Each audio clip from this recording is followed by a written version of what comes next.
Bismillahirrahmanirrahim. Assalamualaikum warahmatullahi wabarakatuh. Perkenalkan, nama saya Aulia Siska Kemalhayati dengan NIM 511222025, mata kuliah pengantar ilmu komunikasi, program studi Sains Komunikasi dari Universitas Serang Raya dengan dosen pengampu Bapak Media Sucahya. Pada kesempatan kali ini, saya akan menjelaskan tentang model dan fungsi komunikasi. Video ini dibuat untuk memenuhi tugas saya dalam ujian akhir semester. Baik, tanpa banyak basa-basi, di sini saya akan langsung menjelaskan tentang pengertian model komunikasi itu sendiri.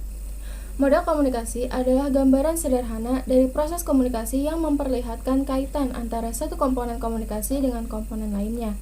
Menurut Sereno dan Mortensen, suatu komunikasi merupakan deskripsi ideal mengenai apa yang dibutuhkan untuk terjadinya suatu komunikasi. Di sini saya akan menerangkan dua model komunikasi. Yang pertama adalah model komunikasi Aristoteles. Model Aristoteles adalah model komunikasi yang paling klasik, yang sering juga disebut model retoris atau rhetorical model. Setiap komunikasi akan berjalan jika terdapat tiga unsur utama, yaitu pembicara atau speaker, pesan atau message, dan pendengar atau listener. Model komunikasi Aristoteles adalah suatu model komunikasi linear yang ditujukan untuk menggambarkan atau menjelaskan proses public speaking. Pembicara memainkan peran penting dalam public speaking. Pembicara harus mempersiapkan pidato dan analisis kebutuhan audiens sebelum ia masuk ke panggung. Kata-katanya harus mempengaruhi pemikiran audiens dan membujuk pemikiran mereka terhadapnya. Salah satu contohnya adalah public speaker yang akan memaparkan materi tentang pengaruh game online terhadap kesehatan mental remaja. Pemateri harus paham betul tentang materi yang akan ia paparkan, memiliki data yang sesuai dengan apa yang dibutuhkan oleh audiens, dan cara penyampaiannya agar informasi yang disampaikan bisa mengerti dan bisa membujuk audiensnya. Di sini ada tiga komponen penting. Yang pertama ada speaker atau pembicara, itu adalah komunikator atau sumber pesan atau pesan itu disampaikan. Kemudian yang kedua ada message atau pesan, yaitu isi informasi atau pesan yang disampaikan. Yang ketiga ada listener atau pendengar, yaitu audiens atau pihak yang menerima pesan dari si speaker. Yang kedua ada model komunikasi Laswell. Model komunikasi yang dikemukakan oleh Harold Laswell pada tahun 1948 yang menggambarkan proses komunikasi dan fungsi-fungsi yang diembannya dalam masyarakat. Model Laswell sering digunakan secara spesifik dalam komunikasi massa. Ia menegaskan, untuk memahami proses komunikasi massa, kita perlu mempelajari setiap tahapan dalam modelnya. Di sini ada 5 komponen model komunikasi Laswell. Yang pertama ini ketutupan, yaitu who. Who itu komunikator atau sumber pesan atau sumber berita.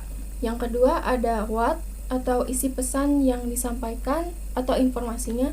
Yang ketiga ada channel, yaitu kanal atau media, bisa berupa media massa.